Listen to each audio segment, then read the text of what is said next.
Hey hello guys, welcome back to another video. இன்னைக்கு இந்த வீடியோல எதை பத்தி பார்க்க போறோம்னு சொல்லி பார்த்தீங்கன்னா, நம்ம மம்முக்காவுடைய கலாம் காவல் மூவில வந்து பார்த்தீங்கன்னா சீன் 6 தான் நீங்க வந்து ரியாக்ட் பண்ண போறோம். இதுக்கு முன்னாடி சீன் 5 வரைக்கும் ரியாக்ட் பண்ணி அப்லோட் பண்ணியிருக்கோம். பார்க்காதவங்க கண்டிப்பா போய் செக் பண்ணி பாருங்க. சீன் 5 வரைக்குமே வந்து நம்ம மம்முக்கா வந்து எல்லா பொண்ணுங்களையும் வந்து கடத்தி வந்து கொன்னுகிட்டு இருப்பாரு. ஆமா, கடத்தி கொண்டுகிட்டு இருப்பாரு. சீன் 3ல தான். ஆமா, சீன் 3 நான் பார்க்கும்போது வந்து பார்த்தா அவர் வந்து போலீஸா இருப்பாரு. எனக்கே வந்து டக்குனு ஒரு ஆச்சரியமா இருக்கும். செம்ம ட்விஸ்ட்டா இருந்துச்சு. அவங்க அந்த விநாயகன் சாரும் நம்ம மம்முக்காவும் சேர்ந்து வந்து ஜர்னி வந்து பண்ணிட்டு இருப்பாங்க. இதுல எப்போ மாட்ட போறான்னு நினைச்சுக்கிட்டே நான் வந்து அந்த ஒரு செல்போன்லாம் வந்து யூஸ் பண்ணிக்கிட்டு இருப்பாரு. அந்த செல்போன் கிடைச்சா நான் வந்து புடிச்சிடும் அப்படிங்கிற மாதிரி சொல்லுவேன். அந்த செல்போனை வந்து இப்போ நான் உடைச்சு வந்து தூக்கி போட்டிருப்பாரு. நெறையா செல்ஃபோன் வந்து வாங்கியிருப்பாரு. ஒரு கடையிலேருந்து சீஸ் பண்ணிருவாங்க. அதையும் வந்து எல்லாத்தையும் மூட்டை கட்டி வந்து லாஸ்ட்டா வந்து போட்டு புதைச்சிருப்பாரு. அதுக்கடுத்து என்ன வரப்போகுது என்னன்னு சொல்லிட்டு வீடியோக்குள்ள போய் பார்த்துட்டு அதுக்கப்புறம் அத பத்தி பேசுவோம்.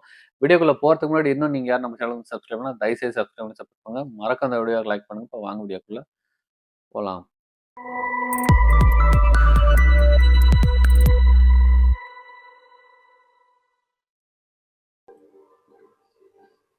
அமெரிக்கா, ரஷ்யா, இஸ்ரேல் இது போன்ற நாடுகள்ல ஸ்பை ஏஜென்சிஸ் இந்த மாதிரி வெப்பன்ஸை யூஸ் பண்ணிருக்காங்க ரிப்போர்ட் இருக்கு.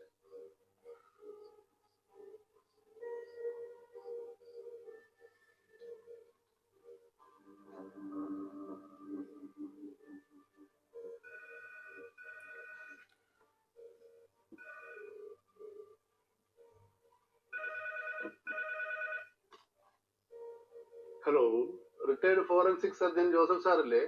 അതെ സാർ, നമസ്കാരം സാർ. സാർ തിരക്കിലാണ്? നിങ്ങൾ ആരാണ്? സാർ, എൻ്റെ പേര് സേതു എന്നാണ്. മലയാളത്തിൽ 1-2 സിനിമയുടെയൊക്കെ അസിസ്റ്റന്റ് ഡയറക്ടറായിട്ട് ജോലി ചെയ്തിട്ടുണ്ട്. ഞാൻ അധികം സിനിമയെ കാണാറില്ല. അത് കുഴപ്പമില്ല സാറേ. ഞാൻ വേറൊരു സംശയം ചോദിക്കാനാണ് വിളിച്ചത്. എന്താണത് സാറേ? ഞാൻ ആക്ച്വലി ഇപ്പോൾ ഒരു പടത്തിൽ എഴുത്തിലായിരുന്നു. സംഭവം കമേഴ്ഷ്യൽ ആണെങ്കിലും മാക്സിമം റിയലിസ്റ്റിക് ആക്കണമെന്നാണ് നമ്മുടെ ആഗ്രഹം. അപ്പൊ അതിന്റെ റിസർച്ചുമായിട്ട് ബന്ധപ്പെട്ട ഒരു ഡൗട്ട് ചോദിക്കാനുണ്ടായിരുന്നു സാർ. അതുകൊണ്ടാണ് സാർ വിളിച്ചത്. ചോദിച്ചോളൂ, എനിക്ക് അറിയാവുന്ന കാര്യമാണെങ്കിൽ ഞാൻ പറഞ്ഞു.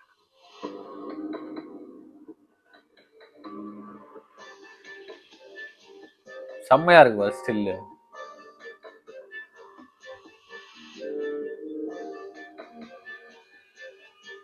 இந்த மனுஷனுக்கு வயசாயிடுச்சுன்னு சொல்ல யாரும் நம்புவாங்களா? வயசு ஆகல.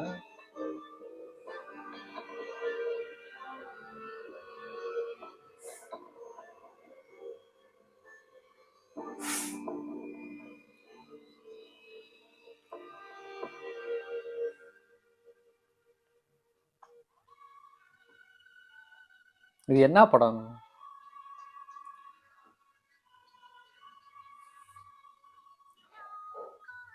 வெளிச்சம் பரவசம். அது சரி. ഓ, റൗണ്ട് ആവുറാറ്. എനിക്ക് എന്തോ ഒരു ടെൻഷൻ പോലെ തോന്നി. എന്താ ടെൻഷൻ? അറിയത്തില്ല. തിരക്കേറ്റ് ഞാൻ പരിചയിച്ചു പോകുന്നുള്ള പേടിയാണ്. അങ്ങനെയൊന്നുമില്ല. എല്ലാരും ഒന്നും അങ്ങനെ കംപ്ലീറ്റ് ആയിട്ട് വിശ്വസിക്കാൻ ഒക്കൂല.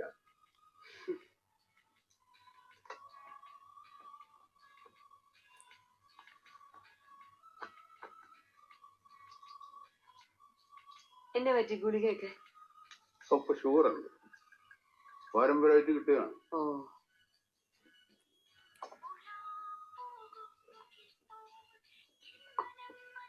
നീ ചെക്ക് ചെയ്തിട്ടുണ്ടോ എന്ത് ഷുഗർ? ഇല്ല.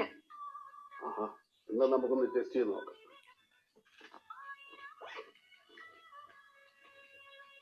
എനിക്കതിന്റെ കുഴപ്പമൊന്നുമില്ലല്ലോ. നല്ലൊന്ന് നോക്കി നോക്കണം, നല്ലതെന്ന്. ഇത്രയും പ്രായമായ സ്ഥിതിക്ക് ഒന്ന് ചെക്ക് ചെയ്ത് വെക്കുന്നത് നല്ലതാണ്. ഇത് കുഴപ്പമൊന്നുമില്ലല്ലോ. എന്റെ കിട്ടുമെന്നും പറയാറുണ്ട് ഇടയ്ക്ക് ചെക്ക് ചെയ്യാൻ. 4-5 വർഷമായിട്ട് മെഡിസിൻ എടുക്കണ്ട്.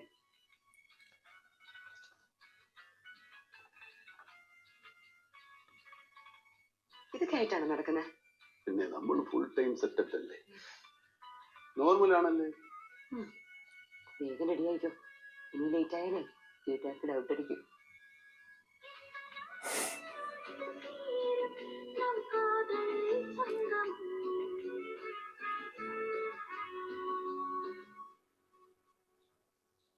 നോക്കി ട്രൈ ചെയ്യാം. ഇതുപോലെ കളിച്ചോണ്ടിരിക്കാതെ എഴുതാൻ നോക്ക്. എഴുതി തീർന്ന yes come on Ambrose Ready? Okay. 1, 2, 3, start.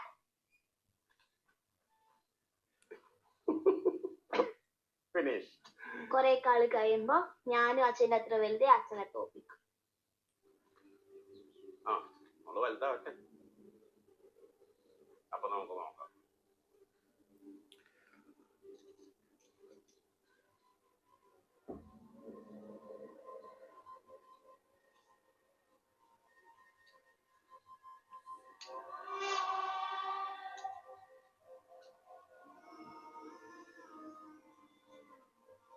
കുറെ കാള് കഴിയുമ്പോ ഞാനും അച്ഛൻ്റെ അത്ര വലുത് അച്ഛനെ തോപ്പിക്കും.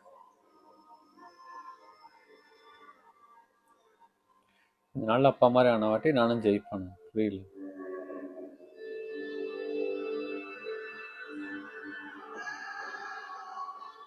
என் தங்கச்சி தான் சார். 2-3 வருஷத்துக்கு மேல ஆயிடுச்சு. எங்க இருக்கா, என்ன பண்றா, யார் கூட இருக்கான்னு கூட தெரியாது சார்.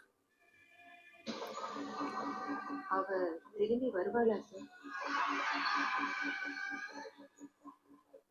அவ யாரோ வெளியூர்காரனோட ஓடி போயிட்டா. இது வரைக்கும் எந்த தகவலும் இல்ல சார்.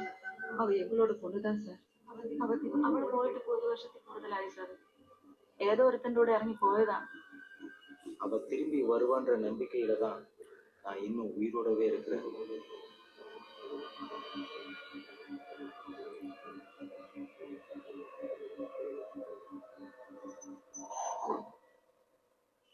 സമയമായിട്ടില്ലല്ലോ അല്ലേ? ഇല്ല, ഇനി ഒരു അരമണിക്കൂറോടെ ഉണ്ട്. ഞാൻ ഒരു സിഗരറ്റ് വെച്ചിട്ട്. അതിന് ലിജോട്ട് വലിക്കൂ? അങ്ങനെ വലിയൊന്നുമില്ല. ഇന്നിപ്പോ ഞാൻ കഴിഞ്ഞപ്പോ ഒന്ന് വലിക്കാനൊരു ഇത്. അതായിരിക്കും ശീലം അല്ലേ? എന്ത് ശീലമൊന്നുമില്ല, ഞാനിത് ആദ്യമായിട്ടല്ലേ. റൂമിൽ വെച്ച് പറഞ്ഞ ഞാനൊരു തമാശ അടിച്ചല്ലേ. തമാശ പറഞ്ഞാണോ? പിന്നെ അതാർക്കും പറ്റിയതോ? അന്നേരം അങ്ങനെ ചോദിക്കണം. ഒന്നല്ല.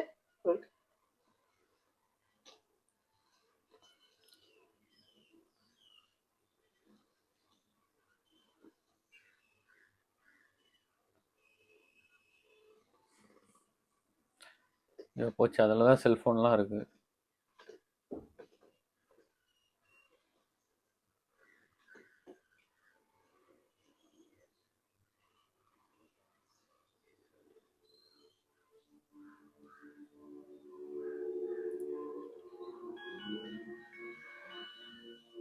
നമ്മളെ റൂറലിലെ കരമന തൊട്ട് കരമന, പാപ്പനംകോട്, കാട്ടാക്കട, നെയ്യാറ്റിങ്കര പ്രദേശത്ത് കഴിഞ്ഞ ഒരാഴ്ച നടന്ന ക്രൈമിന്റെ ഡീറ്റെയിൽസ് എടുക്കാനാണ് നമ്മളുടെ പുതിയ. അവിടുത്തെ പോക്സോ കേസുകളും അതുപോലെ തെറ്റ്, ബാക്കി ഗുണ്ട ആക്ടിവിറ്റീസിൽ പങ്കെടുത്തിട്ടുള്ള ആൾക്കാരെ അവരെ വാച്ച് ചെയ്യുന്ന. സാർ ഇങ്ങോട്ട് വന്നോ? ഇരിക്കും.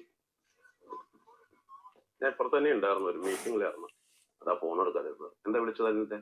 സാറേ, ഞാൻ ആ തേവരമല കേസായിട്ട് കുറച്ച് ബിസി ആയിരുന്നു. പിന്നെ സത്യം പറഞ്ഞാൽ ഇന്ന് രാവിലെ സാർ വിളിച്ചു ചോദിച്ചപ്പോഴാണ് ഞാൻ ഒന്നുകൂടി ആ സൈനൈഡ് കേസ് ഫോളോ അപ്പ് ചെയ്ത് നോക്കിയത്. അന്നേരമാണ് സാറ് ഒരു കാര്യം കണ്ടത്. ആ കേസിൽപ്പെട്ട ഒരു വനജയുടെ ഫോൺ ഒരാഴ്ച മുന്നേ ഇവിടെ അടൂരിനടുത്ത് വെച്ച് ഒരു തവണ ഓൺ ആയിട്ടുണ്ട്. എന്നിട്ട് ഒരു 2 മിനിറ്റ് നേരത്തേക്ക് അത് ഓൺ ആയിരുന്നിട്ടുള്ളൂ. പക്ഷെ അതിനിടയ്ക്ക് ആ ഫോണിൽ നിന്ന് വേറൊരു ഫോണിലോട്ട് ഒരു മിസ് കോൾ പോയിട്ടുണ്ട്. അത് ആരുടെ ഫോണിലോട്ടാ? അത് പായിക്കോടുള്ള ഒരു സ്ത്രീയുടെ നമ്പറാണ്. അതിന്റെ ഡീറ്റെയിൽസ് ഞാൻ എടുത്തിട്ടുണ്ട്. സാറിന് ഞാനിപ്പോ പ്രിന്റ് ഔട്ട് എടുത്തുതരാം. അതെന്തൊരു പറ്റിയായിരിക്കും സാറേ?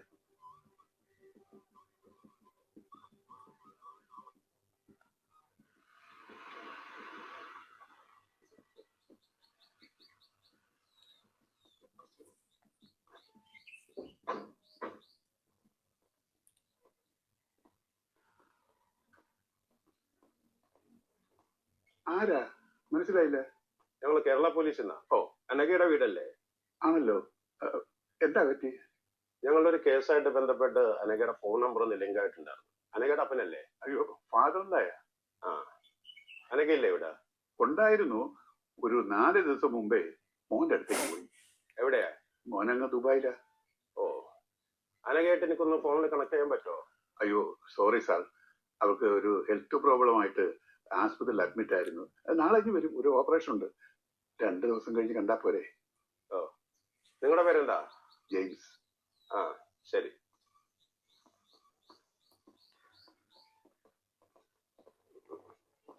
സാറേ ശരിക്കും എന്നാ സാർ പ്രശ്നം?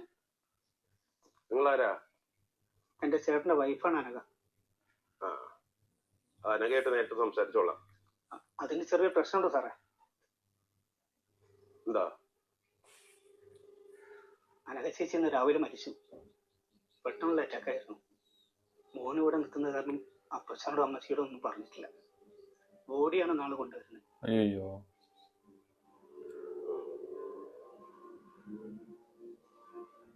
இறந்தது கூட தெரியாம இருக்காரு மாமனாரு. സാർ ഈ അനഘയുടെ ഫോണും മറ്റവന്റെ ഫോണായിട്ട് ലിങ്ക് ചെയ്തിട്ടുണ്ട്.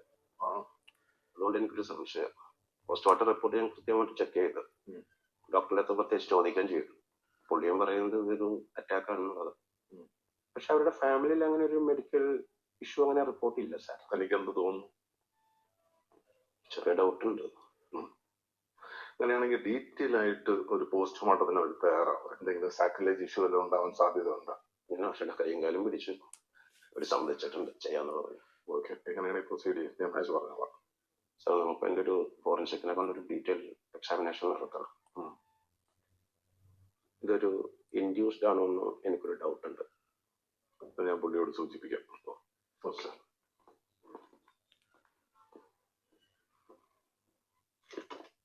ഇത്തിരി കഷ്ടപ്പെട്ടിട്ടാണെങ്കിലും സാധനം കിട്ടി. ബോഡിയുടെ കെമിക്കൽ അനാലിസിസിൽ ഡിജിറ്റാലിസ് എന്ന കണ്ടന്റാണ് കണ്ടെത്തിയത്. ഇത് ഹാർട്ട് അറ്റാക്കിന് ഇൻഡ്യൂസ് ചെയ്യുന്ന വലിയ വിഷമാണ്. ഇത് ശരീരത്തിൽ എത്തുന്ന അളവിനനുസരിച്ച് മരണം പെട്ടെന്ന് സംഭവിക്കാം, ദിവസങ്ങൾക്ക് ശേഷവും സംഭവിക്കാം.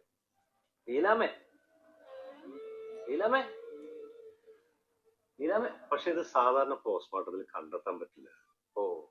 എന്നെ അലട്ടുന്ന പ്രശ്നം ഇതൊന്നുമല്ല. ഇതുപോലൊരു സംഭവം ഇതിനു മുമ്പ് ഇവിടെ റിപ്പോർട്ട് ചെയ്തിട്ടില്ല. അപ്പൊ ഇതിവിടെ അവൈലബിൾ അല്ല എന്നാണ്? എന്നല്ല, സിനിമയിൽ മാത്രമല്ല, അല്ലാതെ ഇതിവിടെ തന്നെ ഉണ്ടാക്കാൻ പറ്റും. ഇവിടെ അവൈലബിൾ ആയ ഉറുങ്കാരി എന്ന ചെടിയിൽ നിന്നാണ് ഇത് എക്സ്ട്രാക്ട് ചെയ്യാൻ സാധിക്കുന്നത്. അത് അറിയാവുന്നവർക്ക് ഇത് ഉണ്ടാക്കിയെടുക്കുന്നത് അങ്ങനെ ബുദ്ധിമുട്ടുള്ള കാര്യമേ. പക്ഷേ ഇത് അങ്ങനെ എക്സ്പേർട്ടിനല്ലാതെ സാധാരണക്കാർക്ക് അറിയാവുന്ന സംഗതിയേ അല്ല. ഞാൻ അതാണ് ആലോചിക്കുന്നത്. സാധാരണ കോൺസ്റ്റബിളിന് ഇത്രയും വിവരങ്ങൾ എങ്ങനെ കിട്ടുന്നുള്ളതാണ്. പോസിബിൾ ആണ്. പോലീസ് ഓഫീസർ ആയിരുന്നുകൊണ്ട് ഏതെങ്കിലുമൊക്കെ ഫോറൻസിക് എക്സ്പെർട്ട് ആയിട്ട് പരിചയമുണ്ടാവും.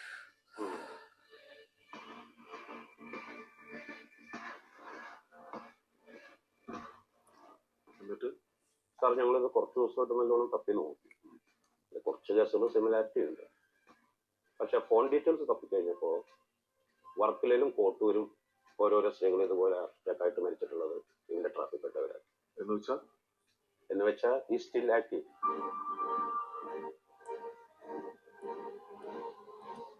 സാർ ഈ മണി രാജ്യം പോയിട്ട് സ്റ്റേറ്റ് പോലും വിട്ടുപോയിട്ടില്ല.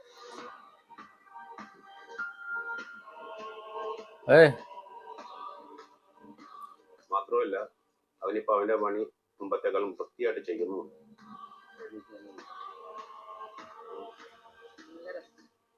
സാർ അവൻ ഒരിക്കലും പിടിക്കപ്പെടില്ലെന്നുള്ള ഉറപ്പുള്ളത് കൊണ്ടാണ് എല്ലാ കേസിലും അവൻ സെയിം ഫോൺ ഉപയോഗിക്കുന്നത്. സാർ അതിൽ ഉപയോഗിച്ചിരുന്ന സിം ഫേക്ക് അഡ്രസ്സിലാണ് സാർ. അതാണ് അതിന്റെ ഒരു പ്രോബ്ലം. പക്ഷെ ഇനി ഇതുപോലെ ഒരു ഇൻസിഡന്റും ഉണ്ടാകാതിരിക്കേണ്ടത് നമ്മളെ ഡ്യൂട്ടിയാണ്. മനസ്സിലായി സാർ. സാർ എല്ലാ മീഡിയാസിലും അവന്റെ ഫോട്ടോ വെച്ചിട്ട് ഒരു അലേർട്ട് കൊടുക്കും. ഓക്കെ സാർ, നമുക്ക് ഇതിലൊരു പ്രശ്നമുള്ളത് കൊല നടക്കുമ്പോൾ അവന്റെ പ്രസൻസ് അവിടെ ഉണ്ടാവണമെന്ന് യാതൊരു നിർബന്ധമില്ല. വ്യക്തി മരിച്ചെന്ന വല്ല ന്യൂസ് വഴി പിന്നീട് അവൻ അറിഞ്ഞാൽ മതി. അതാണ് അതിന്റെ ഒരു ബുദ്ധിമുട്ടായിട്ട് നമുക്കുള്ളത്.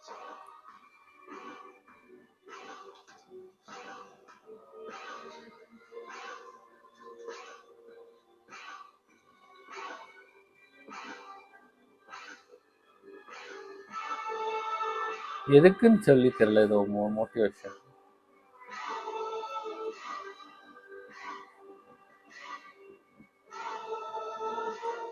പലപ്പോഴുള്ള കേസുകളുടെ പ്രത്യേകത വിക്ടിമെല്ലാം കുടുംബവും ഹസ്ബൻഡൊക്കെ ആയിട്ട് താമസിക്കുന്നവരാണ്. പിന്നെ മരണകാരണം ഹാർട്ട് അറ്റാക്ക് ആയതുകൊണ്ട് നമുക്ക് അതിലൊരു ക്രൈം സ്വഭാവം കാണാൻ പറ്റുന്നില്ല സാർ. നമ്മുടെ കയ്യിൽ ആകെക്കൂടി ഉള്ളത് കേരളത്തിലുള്ള കേസുകൾ മാത്രമാണ്. എന്റെ വിശ്വാസം തമിഴ്നാട്ടിൽ ഇതുപോലെ സംഭവം നടന്നിട്ടുണ്ടാവും. എന്തായാലും ഞാൻ സ്റ്റാലിൻ സാറിന്റെ അടുത്ത് വിളിച്ച് പറഞ്ഞിട്ടുണ്ട് സാർ.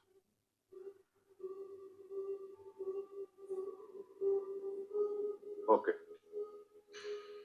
എന്തൊരു ചെറിയ കുഴപ്പമുണ്ട്. എന്താ? ഞാൻ പോവുകയാണ്. ഇന്നിപ്പോ എന്തായാലും നടക്കൂല.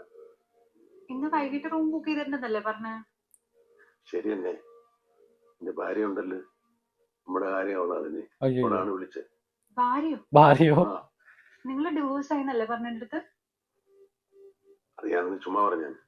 അയ്യോ എനിക്ക് മനസ്സിലാവുന്നില്ല, ഒന്ന് പറഞ്ഞിട്ട് പോ. അതുകൊണ്ടാണ് നീ ഇപ്പൊ ഇവിടെ ഇരിക്കുന്നത്. അന്ന് അങ്ങനെ പറഞ്ഞുകൊണ്ട് சொன்னனாலதான் நீங்க இருக்க அப்படிங்கிற மாதிரி சொல்றாரு.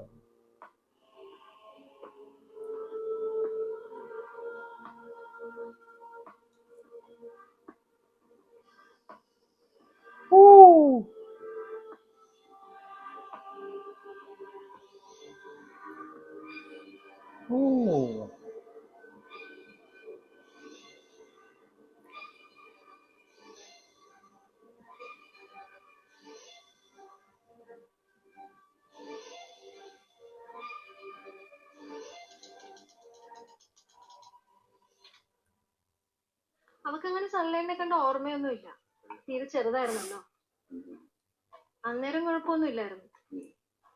പക്ഷെ ഈയിടെയായിട്ട് അച്ഛനെ കുറിച്ച് ചോദിക്കുകയും അച്ഛനെ മിസ് ചെയ്യുന്നതൊക്കെ പറയുകയൊക്കെ ചെയ്യുന്നുണ്ട്.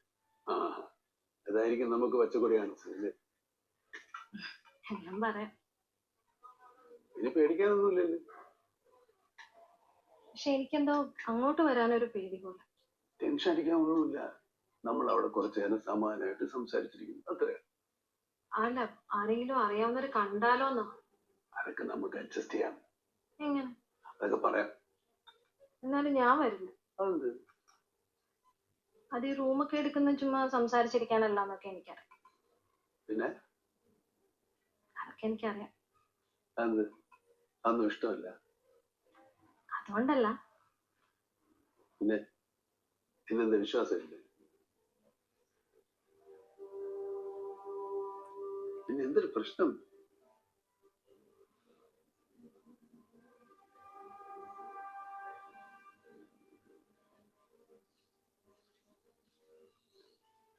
ചിരിക്കുന്നത്? ഞാൻ ചിരിച്ചില്ലല്ലോ. ഞാൻ എന്തിനാ ചിരിക്കുന്നത്? പറ. അത് പിന്നെ പറയാം. അതെന്താ ഇപ്പൊ പറഞ്ഞ? അത് കുറച്ച് പ്രശ്നങ്ങളൊക്കെ ഉണ്ട് പോലോ. അതൊക്കെ ശരിയായിട്ട് അമ്മ പറയാം കേട്ടോ. ചിരിക്കണ്ട, നിനക്കും കൂടി ഇഷ്ടമുള്ളൊരു കഥയാ. മനസ്സിലായി. എന്ത്? അതൊക്കെ മനസ്സിലായി. എന്നാ എന്താന്ന് പറ. അച്ഛൻ ഏട്ടി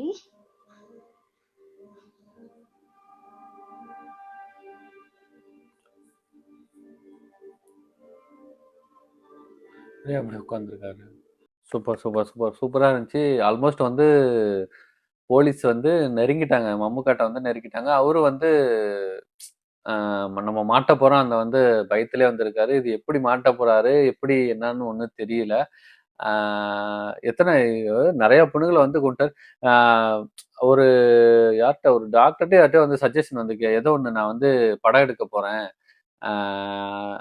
ஏடியா நான் வந்து வேலை பார்க்குறேன், எப்படி சொல்றது, அது கொண்டு ரெஃபரன்ஸ் இது வேணும் எனக்கு அப்படின்னு சொல்லி கேட்பாரு. அவரு வந்து சொல்லுவாரு, ஏதோ ஒரு செடியில வந்து எடுக்கணும் அப்படின்னு சொல்லிட்டு அந்த சுகரை வந்து செக் பண்றது இதுல வந்து விவரமா வந்து அதுல போட்டு இது பண்ணி வச்சிருக்காரு.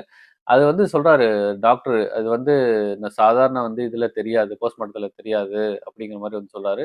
செமையா வந்து பிளான் பண்ணி இந்த சுகர் பார்க்குற அந்த மிஷின்ல வச்சு ஹார்ட் அட்டாக் வர வச்சு வந்து கொண்டிருப்பாரு. செம்மையா இருந்துச்சு அந்த சீனு.